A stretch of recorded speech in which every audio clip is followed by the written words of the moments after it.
एक ऑयल में समोसा तला जाता है, वो तो मैदा भी ख़राब करता है और दिल को भी ख़राब करता है। आम ज़ुबान में हम हार्ट अटैक कहते हैं, इससे आमतौर पर दिल की डेथ नहीं होती। कार्डिक अरेस्ट या सडन कार्डिक डेथ, इसके रीज़न्स और होते हैं। जब खून नहीं पहुंचता तो वो मरीज़ गिर जाता है, आपको ऑक्सीजन आनी बंद हो गई है, आपके दिल ने धड़कना बंद कर दिया, तो आप क्या करेंगे, आप दिल की पंपिंग करेंगे ताकि दिल पंप करना शुरू कर दे। आप मुंह से उसको हवा देंगे ताकि ऑक्सीजन जानी शुरू। उसमें होता ये है कि आपने ये जो दरमियान हड्डी होती है ना, इसके ऊपर निचला हाथ रखना होता है, ऊपर वाला हाथ इस पर रखना होता है और 15 दफ़ा आपने इसको दबाना होता है। 15 दफ़ा दबाना है। उसके बाद आपने उसके माउथ टू माउथ ब्रीथ करना होता है। अच्छा, जब ब्लड प्रेशर फॉल करता है ना तो मरीज़ गिर जाते हैं, नींद बेहोश सा हो जाता है। उस सूरत में क्या करें, उस सूरत में हम क्या करते हैं, उसकी टांगें उठा देते हैं। नाज़रीन, लाहौर के एक तालीमी इदारे में दौरान लेक्चर एक उस्ताद की डेथ हो जाती है और वीडियो में जो देखा जाता है एकदम ऐसे यूँ महसूस होता है कि उन्हें हार्ट अटैक हुआ है और वो बात करते करते बैठ जाते हैं और जब बैठते हैं तो गिर जाते हैं। तो हार्ट अटैक की जो है वो शरह दिन ब दिन बढ़ती नज़र आ रही है। कहीं ना कहीं वाक़यात इस तरह के होते हैं कि रोंगटे खड़े हो जाते हैं। आज हम आए हैं डॉक्टर रियाज अहमद साहब के पास, उनसे पूछेंगे कि ये जो एक उस्ताद को हार्ट अटैक हुआ, ये हार्ट अटैक की कौन सी किस्म थी, हार्ट अटैक था, हार्ट अरेस्ट था या कौन सी किस्म थी, इससे बचा कैसे जा सकता है, और अगर किसी बंदे को इस तरह का मामला हो जाए तो जो पास लोग होते हैं उन पर क्या जिम्मेदारी आयद होती है, फौरी तौर पर उस चीज़ से कैसे उसको निकाला जा सकता है। अस्सलाम वालेकुम। वालेकुम सलाम। अच्छा डॉक्टर साहब, जैसे हमने जिक्र किया एक वीडियो का जिसमें एक उस्ताद जो है वो लेक्चर दे रहा है और लेक्चर के दौरान वो गिर पड़ता है, तो बताएं कि इस तरह के जो वाक़यात हो रहे हैं, ख़ास तौर पर मैं अभी आपको वीडियो दिखाना चाहूँगा कि चेक करें कि ये जो वाक़या हुआ है इसमें हार्ट अटैक की ये कौन सी किस्म है। अच्छा, दो चीज़ें हैं, एक होता है हार्ट अटैक और एक होता है कार्डिक अरेस्ट या हार्ट अरेस्ट कर दें। कार्डिक हार्ट को कहते हैं। कार्डिक अरेस्ट का मतलब यह है कि दिल ने काम करना बंद कर दिया, दिल ने धड़कना बंद कर दिया। और हार्ट अटैक क्या होता है, हार्ट अटैक ये होता है कि आपके दिल के पट्ठों को जो खून की सप्लाई हो रही है उसमें ऑक्सीजन की कमी हो रही है। और कि ये ऑक्सीजन की कमी क्यों होती है, ये इसलिए होती है कि आपको जो है ना खून की नालियों में कहीं तंगी हो, उसकी वजह से कम ब्लड जाएगा तो ऑक्सीजन कम होगी। अच्छा, ये जो एंजाइना है या इन्फाक्शन है या जिसको आम ज़ुबान में हम हार्ट अटैक कहते हैं, इससे आमतौर पर दिल की डेथ नहीं होती। अच्छा, डेथ की या कार्डिक अरेस्ट या सडन कार्डिक डेथ, इसके रीज़न्स और होते हैं। बात ये होती है कि जब खून की कमी होती है दिल के पट्ठों को और वो जो है ना वो समझे फड़फड़ाते हैं, और तो वो बड़ी उनकी जो एक आम तौर पे 72 दफ़ा 1 मिनट में हार्ट जो है कंट्रैक्ट कर रहा है, वो 200, 250, 300 बहुत ऊपर चली जाती है। जब हार्ट आराम से कंट्रैक्ट करता है तो जब वो रिलैक्स करता है उसमें खून आता है तो कंट्रैक्शन से वो खून आगे चला जाता है, ऑक्सीजन पहुंच जाती है। जब 1 मिनट में 300 दफ़ा करेगा ना उसमें खून आएगा तो ना बाहर जाएगा। तो जब वो खून उस जगह पे नहीं पहुंचता, ऑक्सीजन की कमी होती है, तो वो फड़फड़ाता है। तो दिल की धड़कन बड़ी तेज़ होने की वजह से, जिसको एरिथमिया कहते हैं, जिसको वेंट्रिकुलर टैकीकार्डिया, वेंट्रिकुलर फिब्रिलेशन हमारी ज़ुबान में कहते हैं, एक तो सडन कार्डिक डेथ की सबसे मेजर वजह वो है। और ये वजह आमतौर पे दिल के मरीज़ों में जिनको दिल की तकलीफ़ होती है वो आती है। और होने की वजह ये होती है कि हमारे आम तौर पे लोगों को पता ही नहीं होता कि उनको दिल की तकलीफ़ है। अच्छा, एक वजह ये होती है और दूसरी वजह ये होती है कि कई दफ़ा आपके दिल के पट्टे जो हैं ना, वो जो दिल का पंप है उसके पट्टे जो हैं वो बहुत मोटे हो जाते हैं, जिसको हम IVS इंट्रावेंट्रिकुलर सेप्टम कहते हैं, जो 2 चैम्बर्स के दरमियान में होता है, वो बहुत थिक हो जाता है और पोस्टीरियर वॉल बहुत थिक हो जाती है। और जब हार्ट कंट्रैक्ट करता है, दिल का पंप काम करता है, तो वो यूँ करके आपस में मिल जाते हैं। ठीक है, और वो जो एक प्रेशर ग्रेडियंट करते हैं, उसकी वजह से भी अगर किसी को ये हुक्म, हम इसे कहते हैं हाइपरट्रॉफिक ऑब्स्ट्रक्टिव कार्डियोमायोपैथी, कई लोगों में अगर ये होती है तो उसकी वजह से भी एरिथमिया हो सकता है। तो ये 2 मेजर कॉजेज़ हैं सडन कार्डिक डेथ में एरिथमिया होने के। कि आपको क्या लगता है, चूँकि पेशेंट को तो आप मिले नहीं, हाँ जी, आपको क्या लगता है कि इसको क्या हुआ होगा? मेरे ख्याल में इसको दिल की तकलीफ़ या हार्ट अटैक हुआ होगा। जब खून ना ब्रेन में पहुंचता है तो ब्रेन में भी इस्कीमिया हो जाता है या ऑक्सीजन की कमी हो जाती है, तो वो मरीज़ फिर जब खून नहीं पहुंचता तो वो मरीज़ गिर जाता है। आपने देखा होगा कि कई दफ़ा ना अस्पतालों में मरीज़ लेटा हुआ है तो एकदम डॉक्टर भागता भागता आता है, उसको मुक्का मारता है उसकी चेस्ट पे, ठीक है ना। वो होता कि वो एरिथमिया होता है, धड़कन बहुत तेज़ हुई होती है। जितनी देर में वो डिफिब्रिलेटर आना है और उसने उसको करना है, डिफिब्रिलेट करना है, उससे पहले एक मुक्का मार के अगर हमने डिफिब्रिलेट उसको 150 या 300 जाउल्स पे कर रहे हैं तो ये मुक्के में तकरीबन 50 जाउल्स की पावर होती है।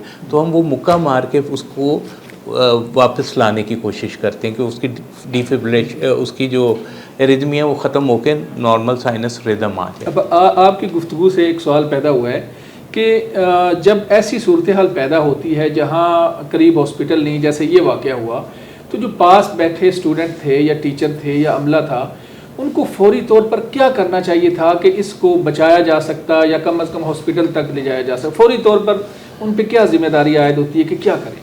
आपको ऑक्सीजन आनी बंद हो गई है, आपके दिल ने धड़कना बंद कर दिया, तो आप क्या करेंगे? आप दिल की पंपिंग करेंगे ताकि दिल पंप करना शुरू कर दे। आप मुंह से उसको हवा देंगे ताकि ऑक्सीजन जानी शुरू कर दे। यहाँ हाथ रख के दबाएं, किस तरह से करें? उसमें होता ये है कि आपने ये जो दरमियान हड्डी होती है ना, इसके ऊपर निचला हाथ रखना होता है, ऊपर वाला हाथ इस पे रखना होता है और 15 दफ़ा आपने इसको दबाना होता है। 15 दफ़ा दबाना है। उसके बाद आपने उसके माउथ टू माउथ ब्रीथ करना होता है। वो एयरवे एक डाल देते हैं, बंद ना हो, वो इस तरह करके एक एयरवे होता है। और उसके ऊपर वहाँ बाहर तो एक उन्होंने दिया होता है, हर एक की जेब में होता है कि आप करके उसके अंदर फूंक मारते हैं जो उसके लंग्स में जाती है, ठीक है ना। तो 15 दफ़ा आप प्रेस करते हैं और 2 दफ़ा आप फूंक मारते हैं, ठीक है ना। उतनी देर में आप कहते हैं कि जी एम्बुलेंस को बुलाएं। जितनी देर आप ये कर रहे हैं, रिससिटेट कर रहे हैं, उसको दोबारा ज़िंदगी में लाने की कोशिश करें। आप आवाज़ देते हैं कि एम्बुलेंस को बुलाएं, डिफिब्रिलेटर लेके आओ, एक्सटर्नल डिफिब्रिलेटर होता है वो जो है वो ले आओ, जो मुख्तलिफ चीज़ें हैं। आप उतनी 15 दफ़ा किया, 2 दफ़ा सांस आप मुंह से देने की कोशिश करते हैं, फिर दोबारा ये इसी तरह करते रहें जब तक कि आपको आपके पास एड ना आ जाए ना, फर्स्ट एड ना आ जाए, आपके पास कोई एम्बुलेंस ना आ जाए, कोई, क्योंकि आपने कोई इंजेक्शन भी देना है तो आपके पास आएगा तो देगा ना। वहाँ आप क्लासरूम में तो कोई इंजेक्शन नहीं होगा। उस वक्त आप CPR इसको हम कहते हैं, उसको आप शुरू कर दें। 15 दफ़ा सीने को दबाएं, 2 दफ़ा हवा दें लंग्स को, फिर 15 दफ़ा सीने को दबाएं। और फिर जब मॉनिटर आ जाता है या डिफिब्रिलेटर आ जाता है तो उसमें आपको वेव, मसलन आप जब दबा रहे होते हैं तो आपको उसमें वेव्स नज़र आनी शुरू हो जाती है कि हाँ इसने काम करना शुरू कर दिया है। ऑक्सीजन फिर वो बाद की चीज़ें हैं कि आपने उसके एंडोट्रेकियल ट्यूब डाल ली, उसको वेंटिलेटर पे शिफ्ट कर दिया, आपने उसको दवाइयाँ IV लाइन ले ली, उसकी IV लाइन लेके उसकी सर्कुलेशन बेहतर कर दी, उसके दिल को चलाने के लिए कोई टीका लगा दिया। कि कई दफ़ा आपका जैसा आजकल गर्म मौसम है और आप से किसी जनाजे पे चले गए, आपको दिल की तकलीफ़ है, तो गर्मी की वजह से आपका ब्लड प्रेशर फॉल कर जाता है। जब ब्लड प्रेशर फॉल करता है ना तो मरीज़ गिर जाते हैं, नींद बेहोश सा हो जाता है। उस सूरत में क्या करें? उस सूरत में हम क्या करते हैं, उसकी टांगें उठा देते हैं। अच्छा, टांगें ऊपर उठा दें। जब टांगें ऊपर उठाते हैं तो ब्लड का फ्लो ब्रेन की तरफ हो जाता है, तो मरीज़ ठीक हो जाता है। सर नीचे होना चाहिए और बाकी बॉडी ऊपर हो जाए। लेकिन ये ब्लड प्रेशर कम होने की वजह से नींद बेहोशी या बेहोशी की सूरत में है। वो जो आपने मुझे वीडियो दिखाई वो लगता है कि उसको एरिथमिया हुआ, दिल की तकलीफ़ उसको थी, उसको पता नहीं था। जो खुराक है हमारी, ख़ास तौर पर फास्ट फूड है या बाकी खुराकें हैं, इनके ऊपर रोशनी डालें कि इनमें कौन कौन सी खुराकें ऐसी हैं कि जो हमारी दिल के अमराज की वजह बन रही है या अटैक की वजह बन रही है। शौरमे खा रहे हैं, पिज़्ज़े खा रहे हैं और बाज़ार की क्या क्या चीज़ें हैं, इन पे थोड़ा सा रोशनी डालें ताकि लोगों को पता चले कि इन चीज़ों से बचना है। हम सबसे बड़ी वजह है स्ट्रेस। आजकल हमारी लाइफ में इतने ज़्यादा स्ट्रेस हैं, कमाने का स्ट्रेस, फैमिली का स्ट्रेस, कोई माँ बाप से, बहन भाइयों से लड़ाई का स्ट्रेस, या आपसे IT में काम कर रहे हैं तो आपने सारी रात में पूरा बना के देना है, सारी रात आप लगे हुए, स्ट्रेस है आपको, और स्ट्रेस के साथ ब्लड प्रेशर भी हो रहा है। एक तो स्ट्रेस, और दूसरा आपने बिल्कुल ठीक कहा, डाइट। हमारी डाइट्स जो है ना हेल्दी डाइट्स नहीं रही। देखें जैसे डॉक्टर साहब देखें ना, एक समोसा है, हाँ जी, ये इस तरह तली हुई चीज़ें, हाँ जी, अब वो चीज़ के अंदर डाली भी मसाले जाते हैं और उस तरह की चीज़ें डाली जाती हैं। फिर एक देखें एक बड़ा बर्तन है हाँ जिसके अंदर आपका जो तेल है या जो भी वो मटेरियल डालते हैं वो पता नहीं कितने कितने दिन पुराना होता है और उसके अंदर पूरी तरह वो सारा तला जाता है। बिल्कुल ठीक तो है। ये चीज़ सेहत के लिए कितनी ख़तरनाक हो सकती बहुत है? बहुत ख़तरनाक होती है। तो जो कोलेस्ट्रॉल होगा और ज़्यादा जाएगा अंदर तो वो जमेगा ही। मक्खन खाएंगे आप, मलाइयाँ खाएंगे, पराठा। देसी घी खाएंगे और देसी घी के पराठे खाएंगे, कढ़ाइयाँ जो हैं देसी घी में बनी, मक्खन में बनी खाएंगे तो वो ज़ाहिर बात है वो फिर जमेगा ही ना अंदर जाके। जो आपने बात की है कि वही एक ऑयल में समोसा तला जाता है, वो तो मैदा भी ख़राब करता है और दिल को भी ख़राब करता है। तो वो चीज़ें जो है ना आप घर पे बना के खा लें, लेकिन बाज़ार की चीज़ जो है ना वो आपको नुकसान देती है। आप बिल्कुल ठीक कह रहे हैं, diet one of the major factors है। कि एक आप मैसेज आवाम को दें कि हार्ट अटैक से बचना है तो इन चीज़ों से बचें, ये मुख्तसर एक पैगाम दे दें आखिर में ताकि लोगों को पता चल जाए। देखिए, हार्ट अटैक से अगर आपने बचना है ना तो इसके लिए बहुत ज़रूरी है कि आप एक सेहतमंद ज़िंदगी गुजारें, जिसके लिए आप अपनी शुगर चेक करवाएं, अगर शुगर है तो उसको कंट्रोल करें। अपना ब्लड प्रेशर चेक करवाएं, ब्लड प्रेशर आप फैमिली फिजिशियन से भी चेक करा सकते हैं और वो अपना ब्लड प्रेशर को कंट्रोल करें। अगर आपको खुदा ना खास्ता स्मोकिंग की आदत पड़ गई या हुक्का पीना इवन या वो जो पाइप वगैरह पीते हैं तो उसको छोड़ दें, क्योंकि उससे आप अपना भी नुकसान कर रहे हैं और जो आप धुआं निकालते हैं अगर 100% आप अपना निकालते हैं तो जो आपके दोस्त साथ बैठे हैं 70% उन्हें भी नुकसान दे रहे हैं। कौन सी खुराक ना खाएं? आज इसमें आगे जो आ जाता है कोलेस्ट्रॉल किन चीज़ों से बढ़ते हैं? मक्खन, मलाई, बेकरी आइटम्स में पिज़्ज़ा, शावरमा, देसी घी, इन सब चीज़ों से आपका कोलेस्ट्रॉल बढ़ता है। अगर आप नेचुरल ग़िज़ा खाएं, आप फल खाएं, आप सब्ज़ियां खाएं, दालें खाएं, आप मछली खाएं, लेकिन मछली आप बेक करके खा लें, बारबेक्यू करके खा लें कि उसके चिकनाई का एलिमेंट ख़त्म हो जाए। आप चिकन लें, चिकन के ब्रेस्ट पीस में कोई कोलेस्ट्रॉल नहीं होता, उसका कीमा बनाएं, कबाब बनाएं, जिस व्हाट्सएवर वे आप उसको खाना चाहते हैं। अच्छा, ये एक आम तौर पे सवाल पूछा जाता है कि जी देसी चिकन ही खाएं या जो है ये जो ब्रॉयलर है ये बीमारियां पैदा करता है।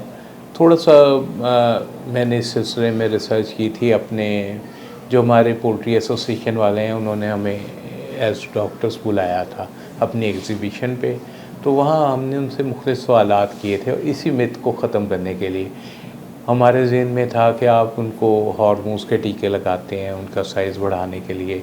आप उनको, हमने जब उनसे पूछा उन्होंने कहा जी हम इंजेक्शन ज़रूर लगाते हैं लेकिन वो एंटीबायोटिक्स होती हैं ताकि, क्योंकि मुर्गियों में अगर बीमारी आ जाए तो पूरा का पूरा लॉट ही बीमार हो जाता है, तो हम एंटीबायोटिक्स लगाते हैं, हम हार्मोन्स के टीके नहीं लगाते।